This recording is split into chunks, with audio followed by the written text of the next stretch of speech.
जय श्री राम। एक गुरु, एक पिता, एक प्रौढ़ की आयु लगी होती है जीवन को समझने में। बालकों की ना तो इतनी आयु है, ना उन्हें इतना अनुभव है कि उन्हें खुद सीखने के लिए छोड़ दिया जाए। अपने बाल मन पर न जाने वह कैसे संस्कार उकेर लेंगे जो जीवन भर बदलते नहीं। तो यहाँ पर गुरु की, पिता की और बड़े बूढ़ों की एक जिम्मेदारी बन जाती है कि वह बालकों को अपना सानिध्य प्रदान करे, उन्हें मुक्त ना छोड़े। बालकों का मनोविज्ञान इतना वयस्क नहीं होता कि उसे अपने ढंग से छोड़ दिया जाए। वह तो गुरु के, माता पिता के और बड़ों के सहारे ही वयस्क होता है। बालक के कोमल मन पर जो भी उकेरा जाता है वह जीवन पर्यंत रहता है। तो इसलिए बालकों को स्वतंत्र न छोड़ें, उन्हें अपने सानिध्य में ही रखें। इनके मन में ईश्वर और भक्ति की महिमा का बीज अवश्य रोप दें, बाद में यही इनके काम आने वाला है। इन दोनों के बिना तो उसके बाल मन में पुष्प पल्लवित ही नहीं होंगे।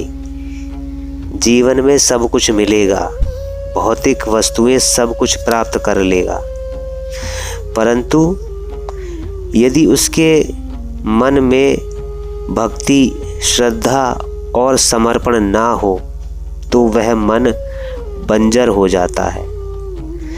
इनके मन को बंजर मत बनाइए। आप ही से यह विनम्र निवेदन है। आपको स्वयं भी ऐसा बनना होगा।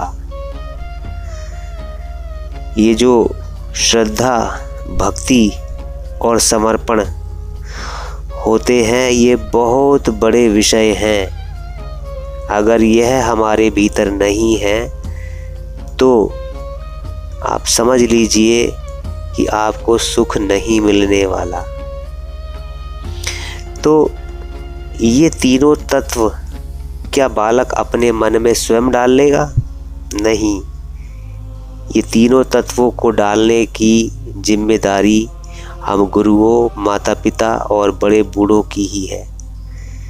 याद रखिए कि कर्म जीवन के लिए आवश्यक है, तो भक्ति, श्रद्धा और समर्पण सुखी रहने के लिए आवश्यक है। केवल और केवल कर्म से सब कुछ प्राप्त नहीं हो सकता, सुख तो कभी प्राप्त नहीं हो सकता। कर्म से साधन प्राप्त होते हैं, सुख नहीं। अगर सुख प्राप्त करना है तो कर्म के साथ भक्ति, समर्पण और श्रद्धा को भी विलीन कर दीजिए। तब आप देखेंगे कि सुख साधनों के साथ वास्तविक सुख भी आपके जीवन में आ चुका है। तो ये जो संस्कार डालेंगे, इनको कोई बाहर का व्यक्ति नहीं डाल सकता, ना ये बालक स्वयं अपने अंदर रोपित कर सकते हैं। ये जो संस्कार हैं बाल मन में, ये माता पिता, गुरु और बड़े बूढ़े ही उनके मन में रूपांतरित करते हैं, रोपित करते हैं।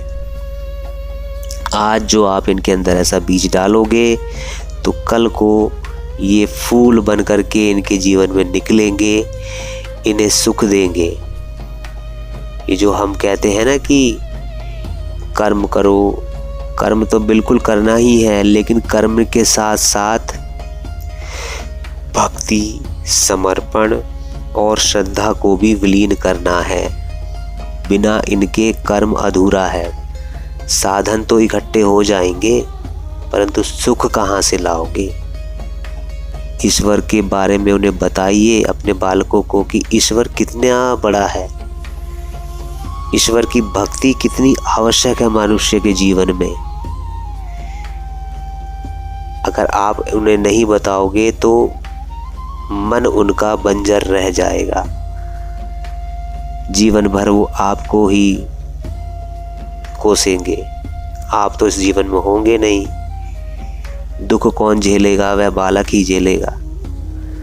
इसलिए स्वयं को भी तैयार कीजिए और अपने नन्हे मुन्ने बालकों को भी भावी जीवन के लिए तैयार कीजिए। फिर से यही कहूँगा, कर्म और कर्म के साथ साथ भक्ति, समर्पण और श्रद्धा, यह कार्य आप ही करेंगे, गुरु भी करेंगे, परंतु सबसे पहले घर से ही शुरुआत होती है। जय श्री राम।